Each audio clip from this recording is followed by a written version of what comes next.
Hello everyone. तो क्या हाल चाल है आप सभी के। उम्मीद करते हैं सब अच्छे से होंगे और आप लोग अपने एग्ज़ाम की तैयारी भी अच्छे से कर रहे होंगे। तो आज हम लोग इस वीडियो में साइंस का जो आपका एग्ज़ाम 8 तारीख को है उसी के एमसीक्यू क्वेश्चन को डिस्कस करने वाले हैं। ठीक है, आपके यहाँ पे 30 एमसीक्यू क्वेश्चन पूछे जाते हैं साइंस में। तो यहाँ पे हम लोग 30 एमसीक्यू क्वेश्चन को डिस्कस करेंगे जो आपके एग्ज़ाम के लिए इम्पॉर्टेंट है ना। और इससे क्वेश्चन आपको बहुत सारे आपके एग्जाम में देखने को मिलेंगे। चलिए शुरू करते हैं इस वीडियो को। और शुरू करने से पहले बताना चाहेंगे कि अगर आप हमारे चैनल पर नए हैं तो चैनल को सब्सक्राइब कर लीजिएगा, साथ ही साथ बेल आइकन को ऑल में कर लीजिएगा ताकि जो भी आपका नया वीडियो आपके लिए बनाया जाए वो आपको पहले नोटिफिकेशन के थ्रू पता चल जाए। ठीक है ना, क्योंकि इस चैनल पर आपको हमेशा पढ़ाई आपके जो भी आगे हायर एजुकेशन में जाइएगा उसके लिए भी आपको यहाँ पे वीडियो मिलेंगे, है ना। चलिए शुरू करते हैं इस वीडियो को। पहला यहाँ पे सवाल कह रहा है कि किस दर्पण में वास्तविक फोकस होता है, तो इसका हो जाएगा ऑप्शन ए अवतल। अगला सवाल कि मोटर वाहन के सामने कौन सा दर्पण लगा होता है, तो इसका हो जाएगा ऑप्शन 2 उत्तल। अगला सवाल देखिए, कह रहा है कि यदि एक लेंस की क्षमता -2 डायोप्टर है तो इसकी फोकस दूरी क्या है। देखिए हम लोग फॉर्मूला जानते हैं कि जो पावर क्षमता का जो लेंस की क्षमता का जो फॉर्मूला होता है वो होता है 1/f, है ना। तो f इक्वल टू यहाँ हो जाएगा 1/p। ठीक है, तो 1/p यहाँ पे -2 है। ठीक है, और इतना ये मीटर हो जाएगा। ध्यान रखिएगा जो f आपका फोकस दूरी आया है ये मीटर में आया है। अब यहाँ पे क्या हो जाएगा, यहाँ पे 1/2 मीटर को पहले कन्वर्ट करना पड़ेगा सेंटीमीटर में, क्योंकि सारा आंसर सेंटीमीटर में है। तो क्या करेंगे, 100 से गुना करेंगे, है ना। यहाँ हो जाएगा 100 माइनस में 100/2 इतना सेंटीमीटर हो जाएगा। 2 से 100 कटा 50 बार में, और यहाँ पे आ गया माइनस का 50 सेंटीमीटर। तो ऑप्शन यहाँ पे तीसरा हो जाएगा -50 सेंटीमीटर। अब ये मत सोचिएगा कि भाई डिस्टेंस माइनस में कैसे हो सकता है, दूरी जो है वो माइनस में कैसे हो सकता है। ध्यान रखिएगा, है ना, ये माइनस प्लस वाला लफड़ा में मत फंसीएगा कि माइनस में कैसे हो सकता है। सो बहुत को इसी को सोच करके 50 सेंटीमीटर मार के आ जाता है। चलिए अगला देखिए। अगला कह रहा है कि निम्न में से किस माध्यम का अपवर्तनांक अधिकतम है ना। तो इसका आंसर हो जाएगा आपका 4 नंबर हीरा। अगला सवाल देखिए, कह रहा है यहाँ पे कि प्रिज्म द्वारा प्रकाश की कौन सी परिघटना घटती है। तो 5वां का हो जाएगा तीसरा नंबर वर्ण विक्षेपण। ठीक है, डिस्पर्सन होता है। कह रहा है कि जरा दृष्टि दोष किस प्रकार के लेंस द्वारा दूर किया जा सकता है। तो 6 का आपका आंसर हो जाएगा तीसरा नंबर द्विफोकसी लेंस। ठीक है, चलिए अगला सवाल देखिए कि खतरे का निशान किस रंग का बना होता है। तो इसका आंसर हो जाएगा 2 नंबर लाल। अगला सवाल कि विभवांतर का एसआई मात्रक है।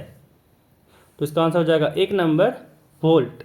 ठीक है, चलिए अगला सवाल देखिए, कह रहा है कि विद्युत परिपथ में धारा की माप के लिए किसका उपयोग किया जाता है। तो आपका इसका आंसर हो जाएगा तीसरा नंबर अमीटर।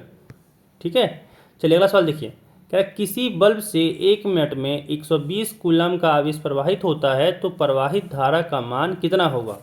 तो आप लोग एक फॉर्मूला पढ़े होंगे कि जो I होता है उसका बराबर होता है Q/T। ठीक है, फॉर्मूला पढ़े ना, Q इक्वल टू IT, जहाँ से निकलता है I बराबर Q/T। देखिए आपको चार्ज दिया हुआ है, आपको यहाँ पे समय दिया हुआ है ना।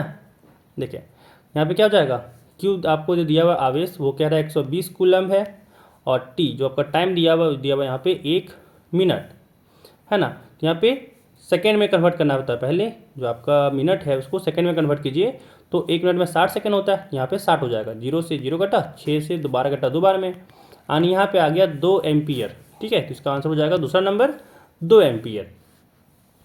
अब अगला सवाल देखते हैं, कह रहा है कि 1 यूनिट विद्युत ऊर्जा का मान है। ठीक है, तो इसका आंसर हो जाएगा चौथा नंबर 3.6 × 10⁻6 जूल। ठीक है, चलिए अगला सवाल देखिए।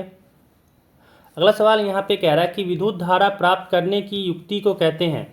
इसका आंसर हो जाएगा 1 नंबर जनित्र, है ना, जिसको इंग्लिश में जनरेटर कहते हैं।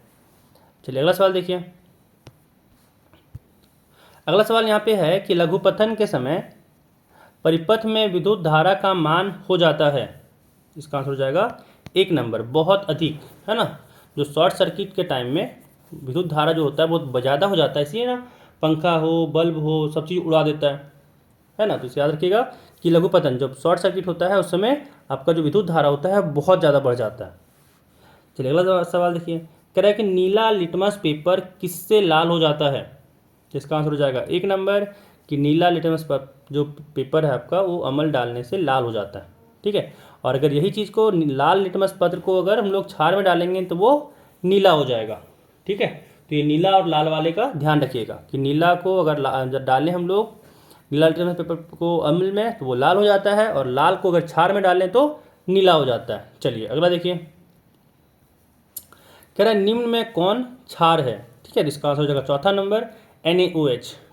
ठीक है, चलिए अगला सवाल देखिए, कह रहा है यहाँ से कि जिप्सम का रासायनिक सूत्र है, तो ये हो जाएगा दूसरा नंबर CaSO4 2H2O। ठीक है, चलिए अगला सवाल देखिए। अच्छा याद रखिएगा ये जिप्सम का है, और ये जो चौथा नंबर है ये प्लास्टर ऑफ पेरिस का है। ये कभी बहुत बार पूछा गया है। याद रखिएगा कि ये तो आपका दूसरा नंबर हो गया जिप्सम का, लेकिन ये जो आपका यहाँ पे CaSO4 हाफ H2O ये आपको होता है प्लास्टर ऑफ पेरिस का। ठीक है, याद रखिएगा ये भी कभी कभी पूछता है। ठीक है, चलिए अगला सवाल देखिए, क्या यहाँ पे समीकरण जो दिया हुआ है कि CaCO3 को जब हम लोग हीट किए तो ये टूटा CaO प्लस CO2 में। कह रहा है कि किस प्रकार की अभिक्रिया है ना, कि पूछा जा रहा है कि जो समीकरण है ये किस प्रकार की अभिक्रिया है। तो ध्यान रखिए ये वियोजन का अभिक्रिया है। देखो यहाँ पे अलगाव हुआ है ना, CaCO3 पहले साथ में था, जैसे ही उसको गर्म किए उष्मा दिए ये टूट गया दो चीज़ों में, है ना। तो ये आपका वियोग हुआ, और वियोग वाले चीज़ों में वियोजन होता है। ठीक है, तो यहाँ पे ऐसे याद रखिएगा कि इस दोनों का वियोग हुआ है ना, इसीलिए यहाँ पे वियोजन अभिक्रिया कहलाएगा। चलिए अगला सवाल देखिए, कह रहा है कि जल के विद्युत अपघटन में कैथोड पर कौन सी गैस मुक्त होती है। तो इसका आंसर आपका हो जाएगा 1 नंबर H2। चलिए अगला सवाल देखिए, कह रहा है उपचयन अपचयन अभिक्रिया का दूसरा नाम क्या है। तो इसका आंसर हो जाएगा तीसरा नंबर रेडॉक्स अभिक्रिया। रेडॉक्स अभिक्रिया। चलिए अगला सवाल देखिए, कह रहा है कि निम्न में विद्युत का सर्वोत्तम चालक है। इसका हो जाएगा 1 नंबर कॉपर। ठीक है, Cu।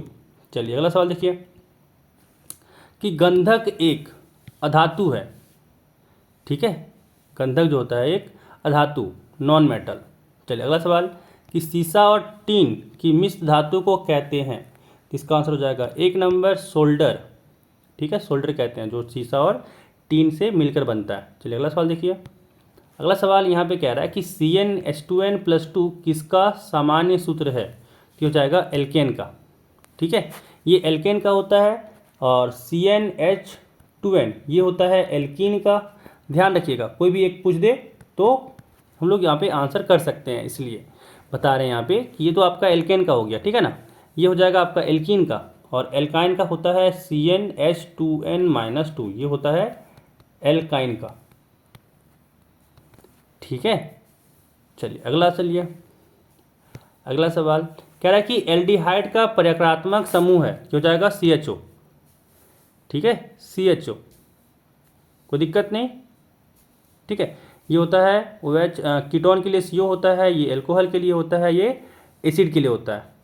ठीक है, कार्बोक्सिलिक एसिड के लिए होता है। चलिए अगला सवाल देखिए,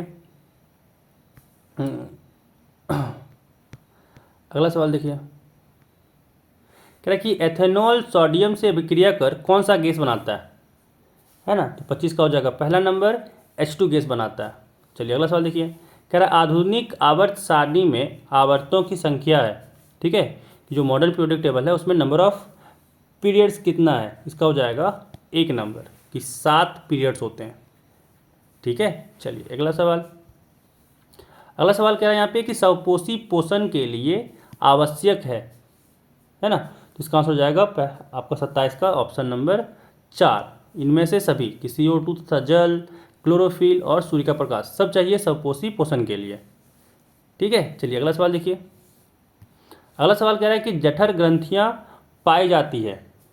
इसका आंसर हो जाएगा 1 नंबर अमाशय में। अगला सवाल देखिए, कह रहा है कि पित्त रस का स्राव होता है ना। पित्त रस का स्राव होता है, तो उसका हो जाएगा 4 नंबर आकृत द्वारा। चलिए अगला सवाल देखिए, आखिरी सवाल कि सबसे छोटी अंतस्रावी ग्रंथि कौन है? तो इसका आंसर हो जाएगा दूसरा नंबर, पिट्यूटरी। ठीक है, पिट्यूटरी। ये आपका तीसरा नंबर सवाल था। और यहाँ पे हम लोग पूरा 30 जो MCQ क्वेश्चन आपके आते हैं ये डिस्कस कर लिए हैं, है ना। तो इस वीडियो में बस इतना ही, मिलते हैं फिर अगले वीडियो में। खूब ख्याल रखिएगा अपना, बाय।